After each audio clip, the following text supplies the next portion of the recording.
Good morning, everybody. Hey, it's good to see you all. How are we all this morning? Is anyone going trick-or-treating tonight? Who goes trick-or-treating? For real? Okay, here's my deal, all right? Here's my deal. Once you are out of elementary school and you go trick-or-treating, I still respect that. I give candy to students, but I tell you guys this every year. But you still got to come in a costume, all right? Do not just go in your jeans and a sweatshirt and then like a hockey mask that's like sitting up here and walking around with a pillowcase trying to get candy from people, all right? You got to, if you're still gonna dress up, you gotta dress up. You have to say trick or treat. Don't just ring the doorbell in your street clothes and hold out that candy bag, all right?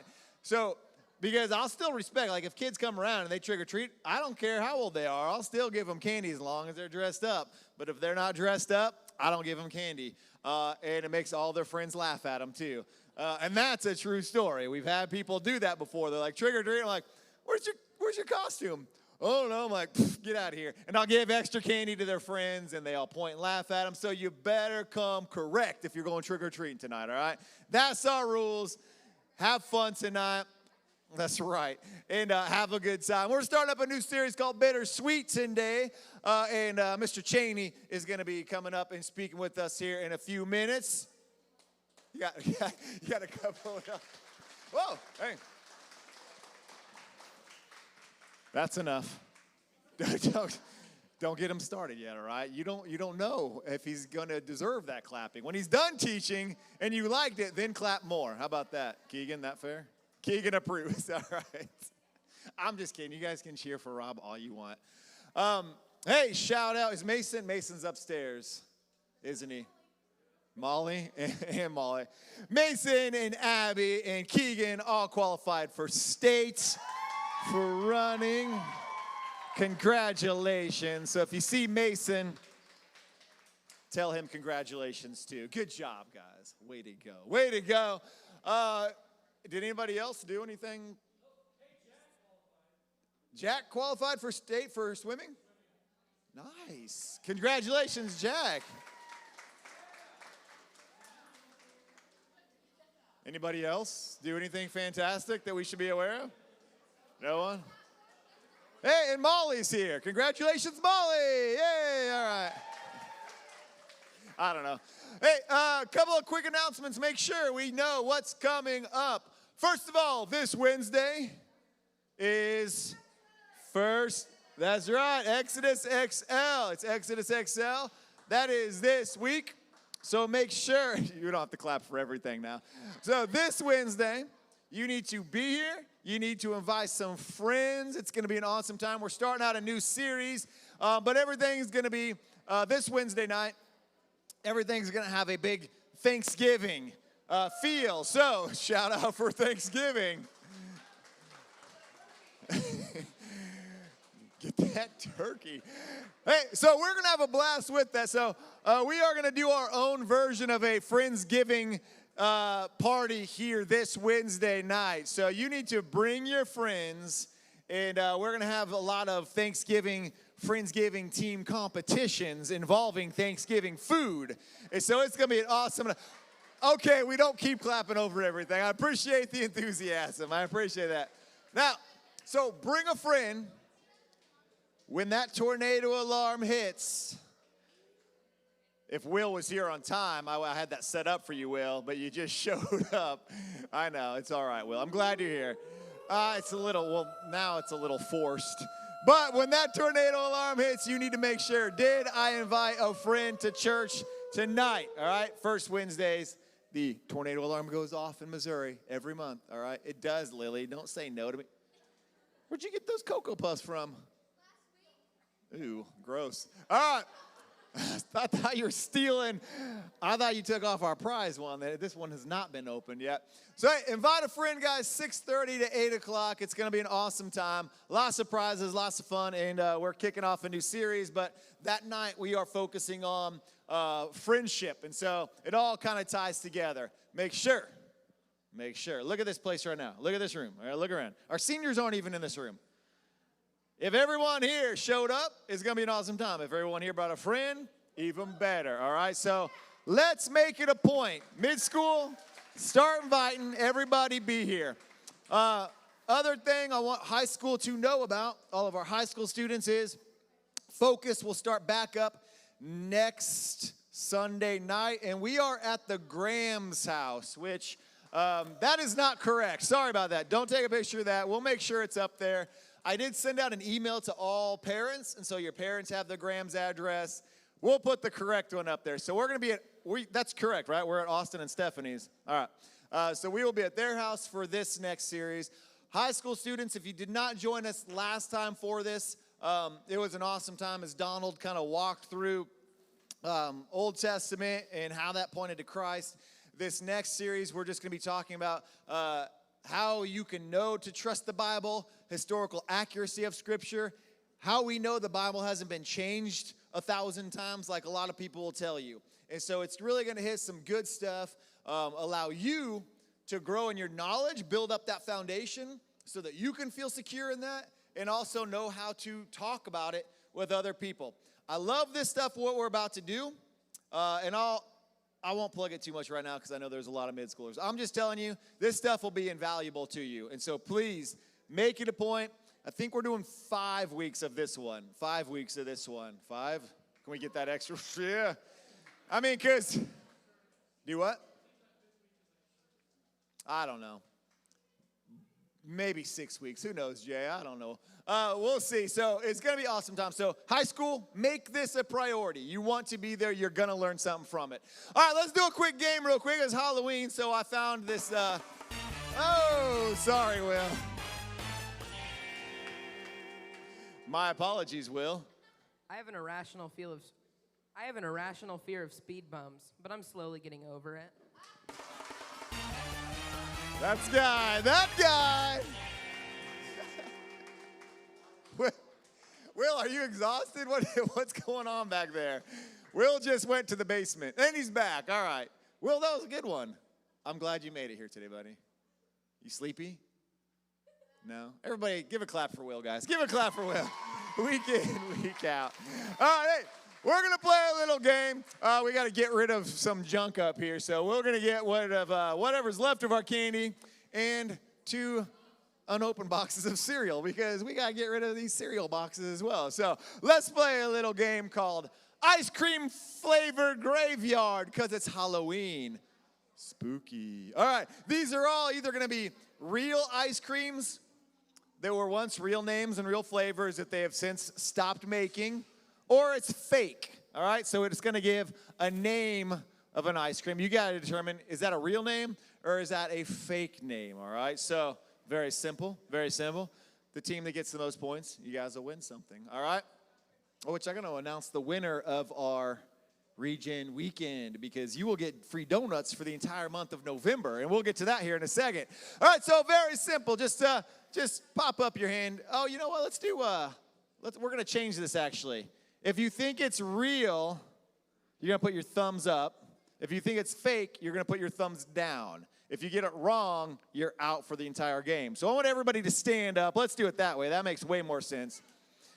All right, so very simple. All right, these are all Ben & Jerry's ice cream names. If you think it's real, thumbs up. If you think it's fake, thumbs down. And we'll see which ice cream flavors went to the graveyard because it's Halloween. All right, here we go. What's our first one? Wavy gravy. Who doesn't like a big bowl of wavy gravy ice cream? Real or fake? Put them up high. No cheaters, no cheaters. None of this garbage either, all right? Put them up or down. All right, and the answer is real from 1993 to 2001. A caramel and cashew Brazil nut ice cream with a chocolate hazelnut fudge swirled in roasted almonds. All right, if you said real, you're still in. If you said fake, you're out. Hey, that lasted a few years, too. People liked their wavy gravy. All right, next one is I Scream. Ooh. All right, what do you think? Real or fake? Put it up if you think it's real. Put it down if you think it's fake. I Scream. Because it sounds like ice cream. All right, here we go. What do we got? Fake, all right. If you said fake, you're still in. If you said fake, you're still in. Okay. You ready? Here we go. Endangered animal crackers. Endangered animal crackers. Ooh. Who doesn't like to feel like they're eating a bowl of endangered animals? All right. Real or fake? Put them up high, and our answer is fake. All right.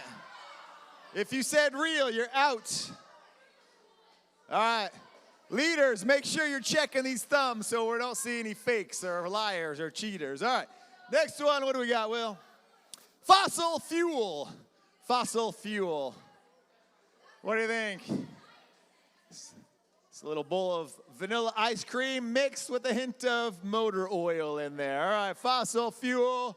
What do we think? They say real. And what do we got? Real. All right. 5 years. 5 years. Sweet cream ice cream with chocolate cookie pieces. Fudge dinosaurs. Oh, fossil fuel. I see what they did there. All right. We all, okay. Hold them up high. Hold them up high. All right. What's our next one? Vermonty Python. There's like 9 people in this room that even get that joke. All right. Vermonty Python. Real or fake? Real or fake? Real or fake? Hold it up high. Hold it up high so our leaders know you're not cheating. All right. Brian, you should have done that across the stage. All right, thank you. And the answer is real. Only 2 years. Fudge cows. Have you never seen the movie? Okay. Here we go. Is who still in? 4 people? All right. Global warming. Global warming. What do we got? Up. We got 2. What do you think? What do you think, John? Real? All right. Where are we going? You're fake? Fake? Fake? Fake? You could win. Oh, y'all said fake. If it's real, one of you. All right. What do we got? Oh, it's fake. It's fake. Michael changed it just to go. You went all in, man. I appreciate the fact that you did that. All right. Next one. What do we got, Will? We got 2 people left. 2 people. Miss Jelena's sweet potato pie, real or fake ice cream. He's saying real. He's saying fake. Is that it? We only got 2 people in? You're not in still, are you? Well, you're out? Okay, so you 2 are the only ones in. All right, real. We got 1 real, 1 fake. What is the answer? It's real. Ginger ice cream. What do you want? You want some crunch berries or you want some Cocoa Puffs? Chocolate Puffs. You what? Crunch berries. Hey, be careful. Those will tear up the roof of your mouth. Every time you think they're good, but then they always destroy your mouth, all right? Enjoy it's true. It's true every time. All right. And that's all of ours. That's all of our questions. Hey. Nope. We're going to give away all our cereal this Wednesday night because we're going to get it going.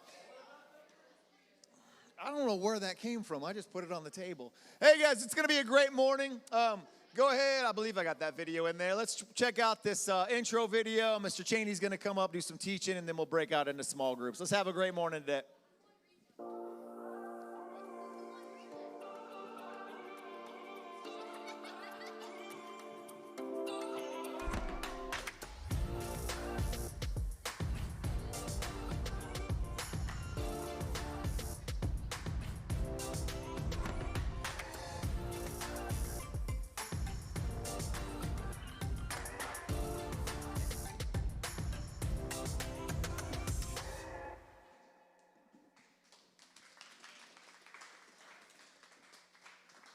Good morning, guys. So I'm pretty excited about this one today, and I'm real excited for a couple of reasons. Number one, Thursday night, the greatest football team that has ever been assembled in the history of the world, 102 years old, the Green Bay Packers, with the best quarterback, the best coach, the best running back duo, and the best wide receiver in the world, are now 7-1, and they now have the best record in the NFL. So just thought that you guys might want to get as excited as me, because you know what? There's actually a football team that's even older than the Packers, and it's the Jackson Fighting Indians. And the Jackson Fighting Indians are ranked number 1 in Class 5. They're the defending state champions, and they are starting the defense of their state title this week. And also, the Jackson Fighting Indians boys soccer team is defending state champions, and that's only happened one time in the history of the entire state of Missouri, where the boys soccer and football teams both won the state title. Now, you guys are all like, who are the Jackson Fighting Indians? Well, the Jackson Fighting Indians are where I went to school. It's about 5 hours from here, down in southeast Missouri, and it's a very unique school. It's a unique school because it's pretty big, but the town that it's in is really small. So in Jackson, you've got, it's a county school. So my wife and I, we dated, and, excuse me, we dated, but it would take me 50 minutes, 50, for me to drive from my house to hers when we were dating, because that's how big the school district is. It's the largest landmass school district in the lower 48 states outside of like some school district in Montana or something. So it's just a very large landmass area, but tiny town. So what happens is you have a large country school, which is a rare thing. And why is that important to what we're talking about today? Well, in our school district, things were very weird. From K through 4, you could be in one of many different elementary schools. It's kind of similar to what you guys have, but not really. Some kids would be like kindergarten in this school, 1st through 3rd in that one, and then 4th in this one. And then others would be like K through 4 in one school the whole time, and it was just like all over the place. There's all kinds of weird combinations. But what happened in 5th grade was that everybody came together. So in 5th grade, you had a whole bunch of kids that were used to being in a bunch of small schools, and then all of a sudden, there's a bunch of kids in one spot. And from 5th through 12th, you're all together. So in 5th grade, my parents decided, let's put Robbie in a Christian school. So when everybody is making new friends, he won't be there. And then we'll stick him back in the public school in 6th grade. So my first day of 6th grade, I was very nervous because I knew that everybody had already made all their friends. And now I was going to come in and no one was, how am I supposed to come into that? Everyone's already got their friends. So the funny thing was 6th grade ended up being the class where I met people that are lifelong friends, many people that are lifelong friends to this day, people I still communicate with daily. And part of that reason was because there was a group of friends that had been friends since they were like in kindergarten. Their names are Russell, Zach, and Taylor. And usually whenever like another person comes into a friend group, it can be really weird, right? Because like there's all this history and you're not a part of it. So Russell, Zach, and Taylor invited me in. They were great to me. They were nice. And so like I got to be a part of this friend group that had been around for a long time. I was thankful for that. We had a lot of characters. Remember, we were a country school, so we had Danny. So one day, we're like, what is that smell? There's just this awful smell. And Miss Moore walks back to the back of the classroom, and she's like trying to find the source of this smell, and she comes with this backpack that's dripping liquid out of it and smells awful. And she opens it up, and she sees a dead raccoon. And it's because Danny has to walk a long distance to get from his house to the bus, which is also very common in rural county schools. And he had decided that he had found this dead raccoon, and he better pick it up before it was taken away by an animal, because he was going to make a hat out of it. So he put it in his backpack, and so Danny's got, and it's a funny thing because it happened like 3 or 4 times, but this was the first time. So just know that in county schools, people have access to like things that stink, and maybe we're not afraid of touching dead things. So if we move on to high school, Zach, Taylor, Russell, and myself, we're friends. We all play sports, and now the group has ballooned to maybe a dozen or so, all athletes. And we're getting along pretty good. But as usually happens, a girl comes along, right? And so when a girl gets involved, everything just gets messed up. And so, so, so Taylor decides that he likes Kelsey, and everybody else is like, why? Like, there are no redeeming qualities. Like, there's absolutely no reason to be interested in Kelsey. And Kelsey felt the same way about all of us. So Kelsey told Taylor that you have to decide your friends that you've been friends with since some of them before preschool or me. And Taylor decides Kelsey.